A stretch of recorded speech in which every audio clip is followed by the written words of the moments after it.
Okay, I've made some slight progress here with the wrestling game. And on my last video, and I've noticed that on a lot of my videos, the focus goes crazy.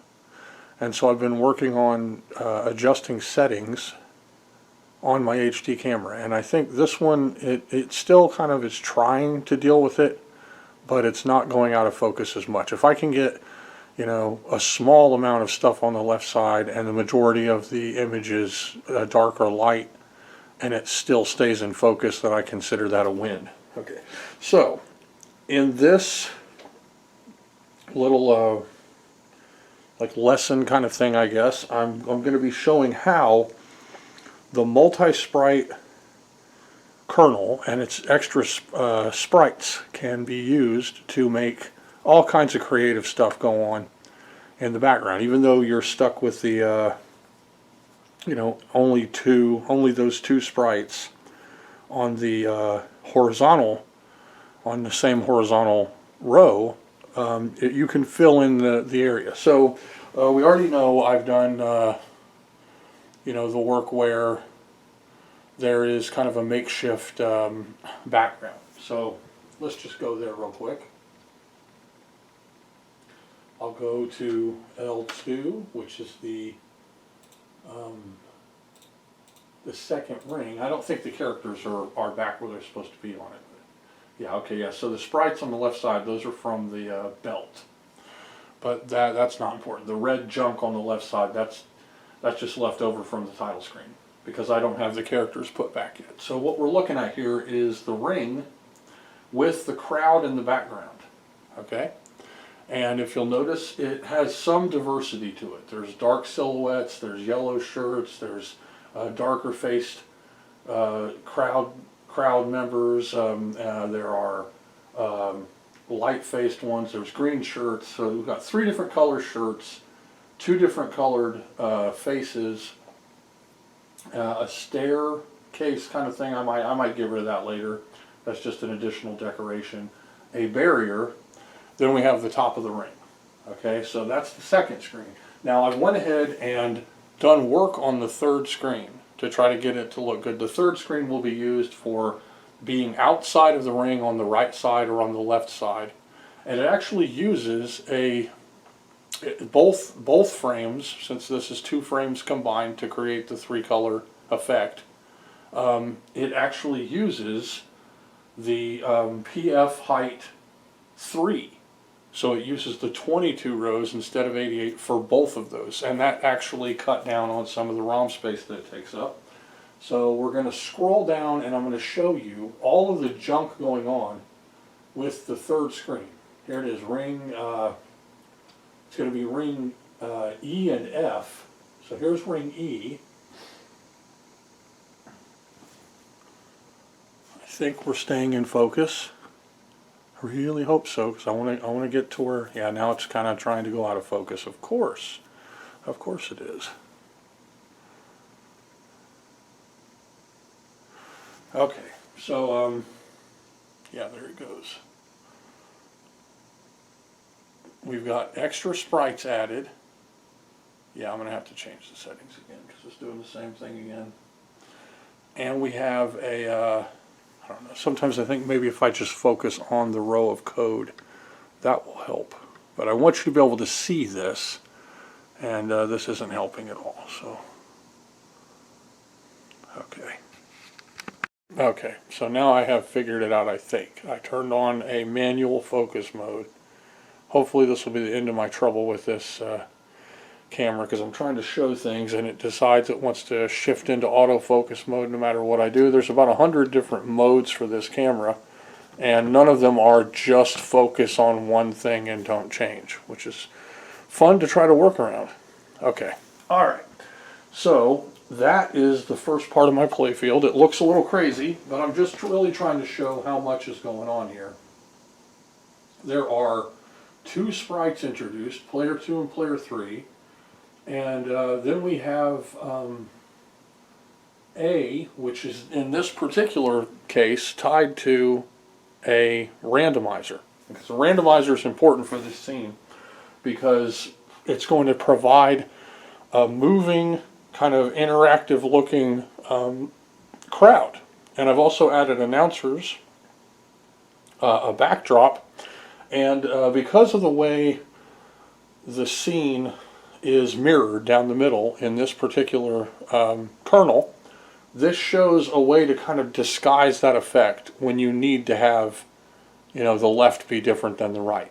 Okay, so ring E. Then we've got ring F here, and it also has player 2, but then it has a second version of player 2 that's tied to the randomizer. Here's my randomizer. Here, A equals rand plus 1.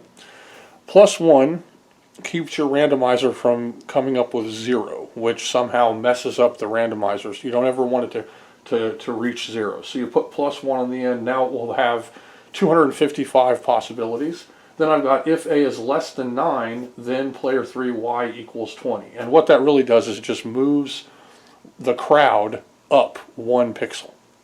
Otherwise, it will be at 19. If you look above, it says player 3Y equals 19. That's right here. Player 3Y equals 19. And then player 3X equals 60. That's just its left and right. Now, after you have established a sprite in one of these frames of the loop, it can be moved. Okay, so suppose you want the wings of a bird. You only have to draw one wing. And then in the second frame, the way I'm doing this, you can tell the sprite to be mirrored and then move to where you want it to be on the other side of the bird. So you don't have to draw 2 wings that are the same but opposite. You can just draw one, then mirror it and move it in the second frame. That's by using 2 draw screens. That's not commonly used, but with this method, that would save you that trouble, I guess. We're using the ball on each ring E and ring F, which is what I'm calling these. We're also using careful player sprite placement and color changes to show as much of a crowd as we can come up with just a couple of sprites. So we're using, of course, the player sprites are there, okay, but also crowd sprites for the row in the front, announcer sprites, and a special one that helps divide the left side from the right side of the screen. Okay, so here you can see this is only 22 rows, and this one's only 22 rows. So it's taking up less space. And I have 2 sprites in the first part of it, the 1 sprite in the second that has 2 different phases. And this player 2 sprite here is the secret. She is a turnbuckle. So because I can't put a turnbuckle on both sides of the screen, I'm going to use a sprite to be the turnbuckle for that scene. Okay, so now this is my new scene.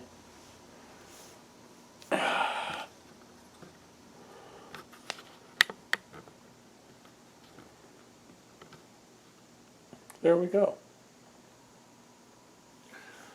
And if you look carefully, the crowd's moving around.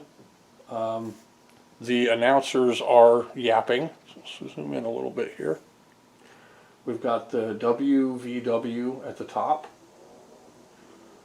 On the left top side of the screen, you can see the ropes and what is meant to be the bottom of the ring. Then on the right side, we're using the same mirrored image to create a booth for the announcers to sit in. And the announcers are, well, they're okay, I guess. I mean, they're not perfect, but they look pretty good. Like you can see if you pay attention, they're yapping, like their mouths are constantly moving. I don't know, I might change the color of them so that it's more apparent what they are. But the top one has a hat on and his mouth's moving. He has a microphone. The microphone's harder to see right now. And then the one closest to us, he has like hair and his mouth's moving and he's holding a microphone. Or he has a microphone in front of him, I should say. It's probably sitting on a table.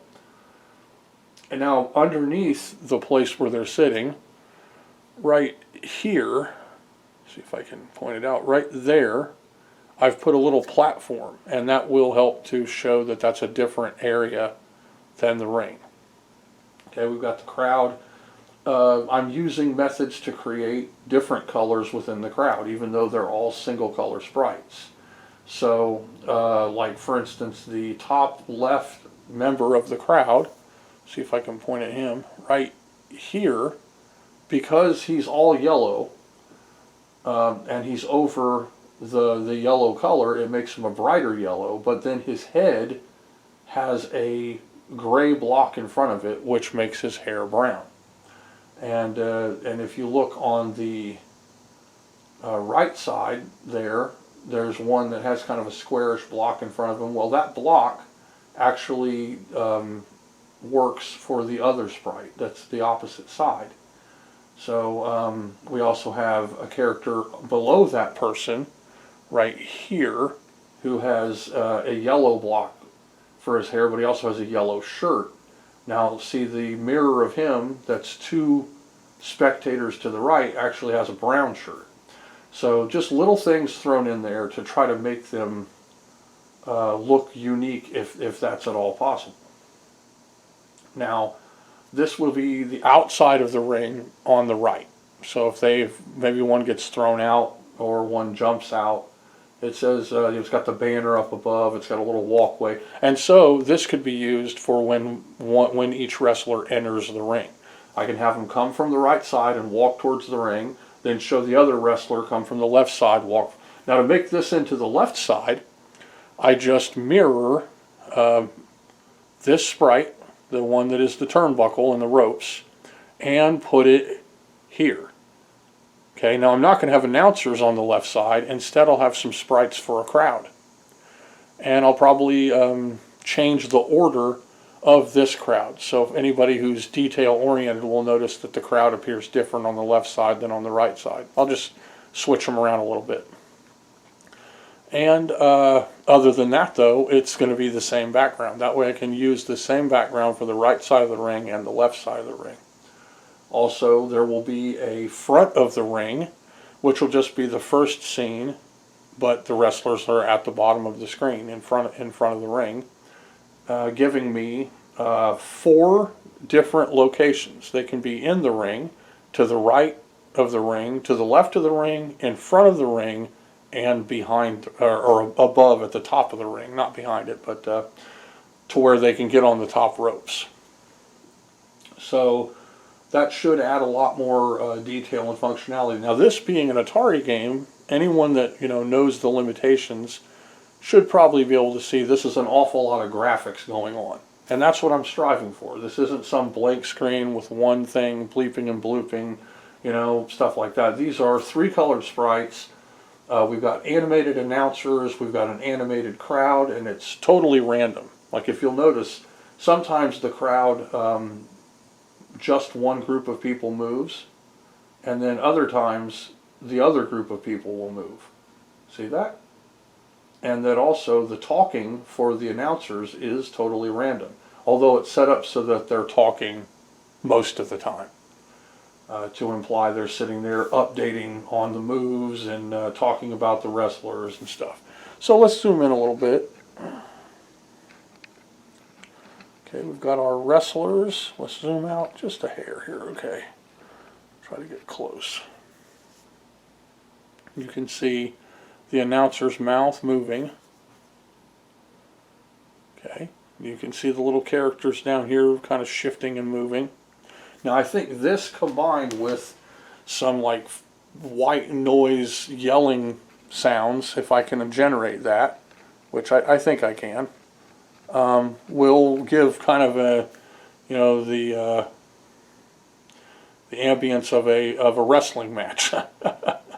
It will give some movement of the crowd, the yelling of the crowd, the talking of the announcers. We've got the promotional backdrop, the edge of the ring with the turnbuckle and the ropes. Then your characters, if they move to the left, will be in front of the ring where they can climb back in. And then the screen will shift back to the first. Now, I'm thinking this is all relatively dark. It might look okay on the camera and on the screen. It looks kind of dark to me. I don't know how bright it will be on a CRT television through an actual system, but I may need to brighten everything up, you know, maybe one step. And that should still be okay. But the way it looks, I really don't think I'm going to have too many problems with flickering or shimmering, but without testing it on hardware, you'll never know, and you'll get surprised by it. So now that I've got, you know, the places where the wrestling is going to happen, I got both wrestlers. I'm going to add the movement for the second wrestler so they can move back and forth. Then we'll be ready to test the colors.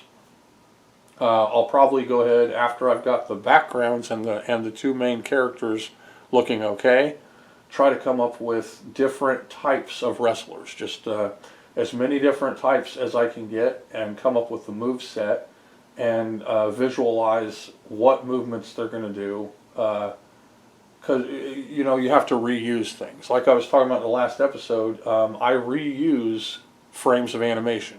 Okay, so so for the frame for him putting the guy in a headlock will also be the same frame for him raising the guy up for a suplex. Maybe it's the same frame if he you know, jumps out of the ring to do a punch or an elbow or something. So you have to reuse the frames as much as you can. So again, I might use a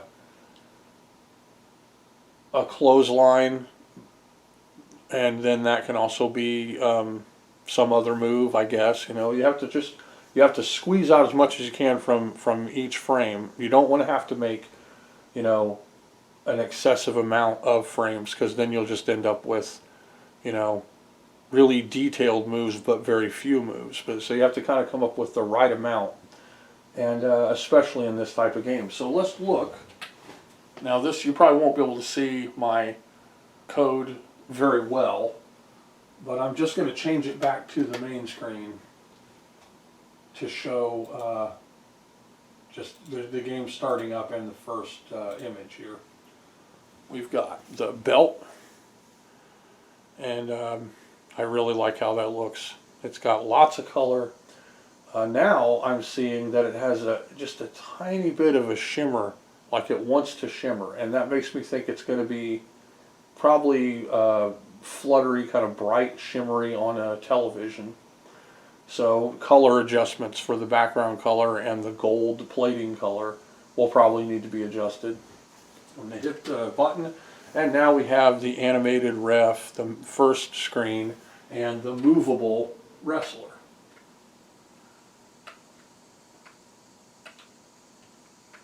And like I said, there's no collisions yet or restrictions.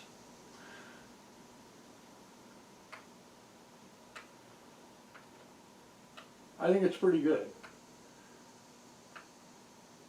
So yeah, I'll probably stick with that for now. So what I did was, with that third scene, I set up, oh yeah, I'll go ahead and I'll show, I think I showed most of it, but I'll just do a quick rundown.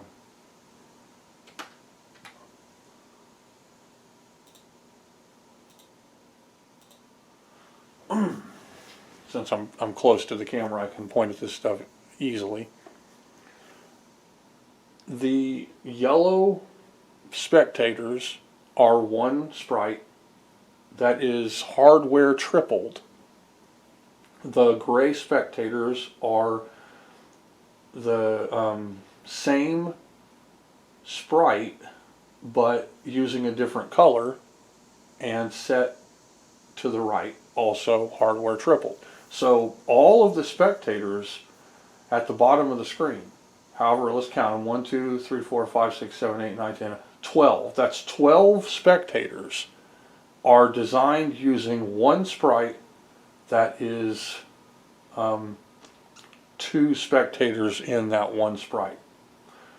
Okay, we've got the announcers that talk, that is a sprite, and then we also have the turnbuckle and ropes that in this case are a sprite. Now in the main scene, the first and second scenes where you're in the ring or you're towards the top of the ring to climb the turnbuckle, those use the playfield for the turnbuckle. So they do look slightly different, but this I think provides enough of an illusion to say, hey, you're outside the ring.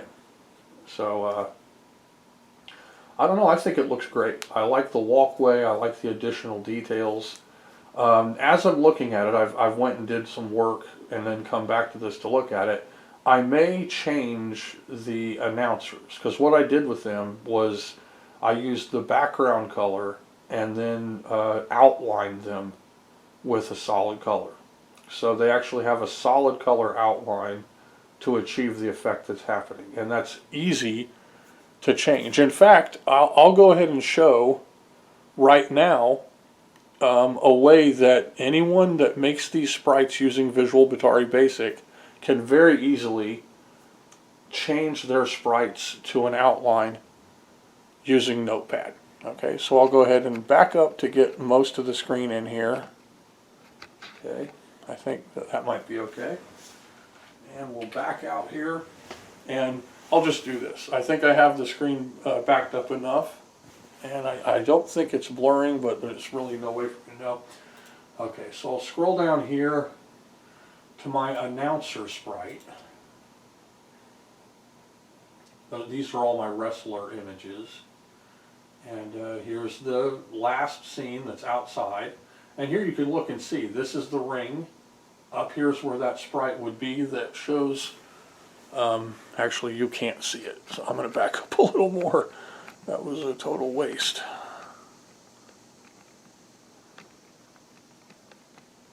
Okay, sorry about that. This is the play field. There's the ring, here's the edge of the walkway, down here's the barrier where the spectators sit. This is one of the play fields to change the spectator's outfit color. Here we have the W and the left side of the V, and the tip of the V is used making one of the ball from the play field. And then right here we have the sprites that are being used for the spectators. Well, actually this one is the commentators, because this is the hat. So this is where I want to be. So what I want to do is I'm going to open a new, I don't want to close this though, so I'm going to open a new notepad real quick. Okay, you can see that, and then I'm going to just grab and copy the first sprite. Then I'm going to go into my untitled notepad and paste the sprite. Then I'm going to go to edit and replace.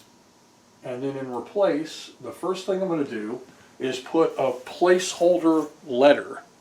And that letter is just going to leave one of the numbers, 1 or 0, to be prepared to be the other number.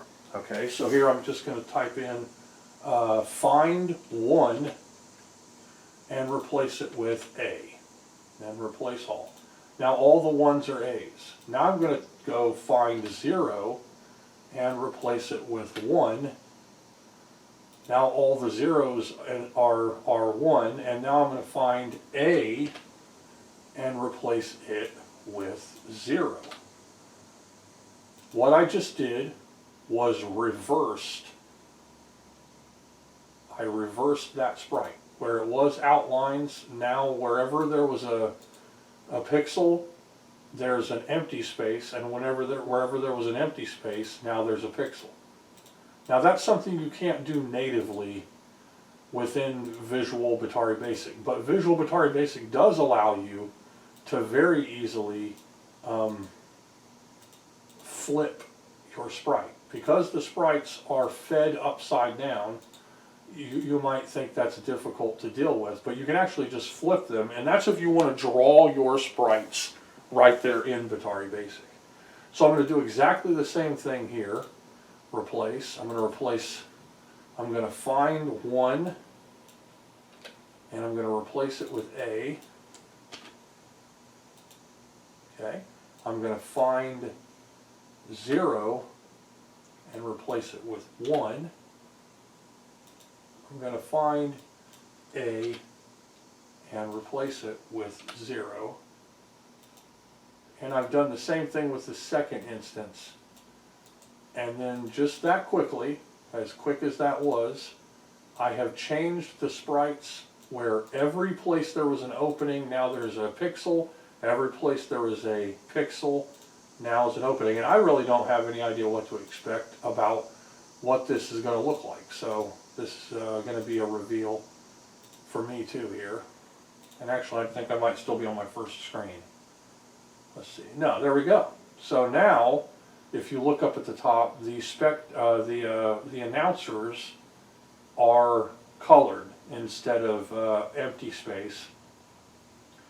It looks like the same effect's happening with the hat though, because I remember the hat was actually reversed.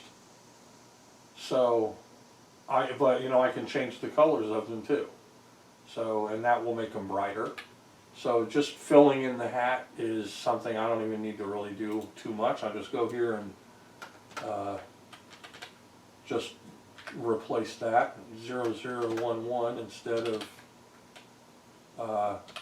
1100s, and then I can copy the hat. And actually I want to get rid of this little spot here too. And then I'm going to do the same thing. I'm going to paste that hat right there and get rid of this little spot here. Now he has a visible hat.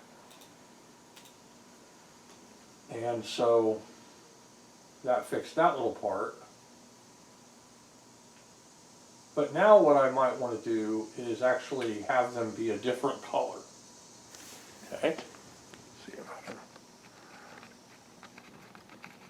I really hope this isn't getting blurry, because my videos have a problem where I use this camera and the screen gets too blurry to really see what's going on. Trying to get around that. I don't have a capture device, so there we go. And the other camera I was using actually ended up, the SD card part of it broke to where it wouldn't read SD cards anymore. I tried to fix it, got it to read SD cards for a little while longer, and then finally it just gave up the ghost, I guess. It stopped working. The camera works, but without the SD card, the camera's useless. You know, well, I could plug the camera directly into something and then like use a computer to capture it, but that's just not as good as free movement with the camera, having to have it tethered to a PC or something. So this camera actually uses an SD card very well. It's a higher resolution for recording. It's better for movies than my old camera, but not as good for pictures. But it has this like crazy rando autofocus where it just decides it doesn't want to focus on any one thing and goes crazy. So that is a problem with it. Probably wouldn't happen if I was using it outside or using it pointed at normal things. So we're looking at the player 2 color, and it's gray, and we can make it anything we want. I'll make it brown, and then now the announcers will both be dark brown. Okay, there we go. So now we've got the two announcers. Now I could make them gray or white or something like that. So let's make them, let's see what happens if I make them bright white. We'll go 0 and we'll say 9.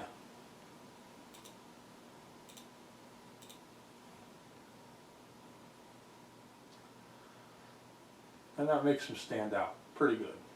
Now underneath his hat on the top announcer definitely needs fixed. So I'm going to fix that real quick. And there's a dot behind him that's unnecessary.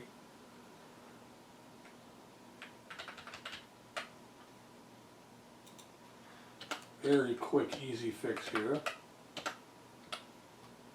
Really, you get used to, you know, okay, if you remember when you were a kid and you learned how to read upside down, and you're looking at a book or something and you realize that you could just read upside down.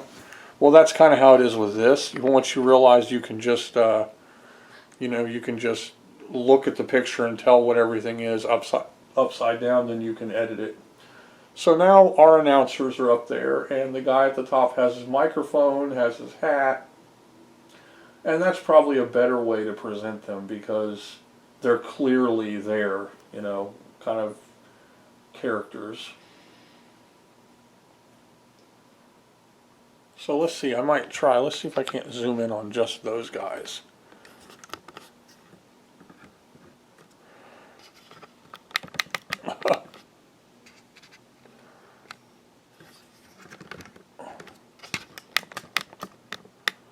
There we go. Still looks a little blurry now. So yeah, little announcers. So this was done, most of it using those additional sprites that you have in the Multisprite kernel. So you can use it for all kinds of little creative things. Now, I can't have the announcers be to the immediate right or left of the wrestlers because they'll start canceling out each other's sprites. Okay, I can't have the wrestlers move up to be lined up with the turnbuckle or the ropes because it will cancel out sprites. I can't have them be lined up with the crowd, although there's an obvious barrier there where they're not going to be able to do that anyway. So their fighting when they're on the ground out there is limited to that little area there.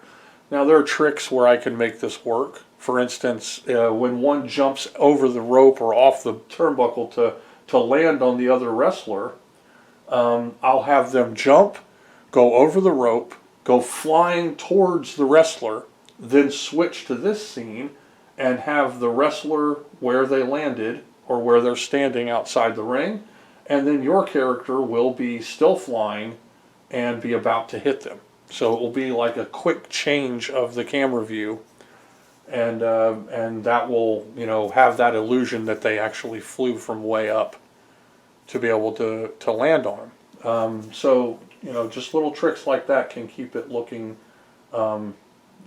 flashy and having lots of action. All right. So this is it. Basically how it will look on a screen, on an HD screen.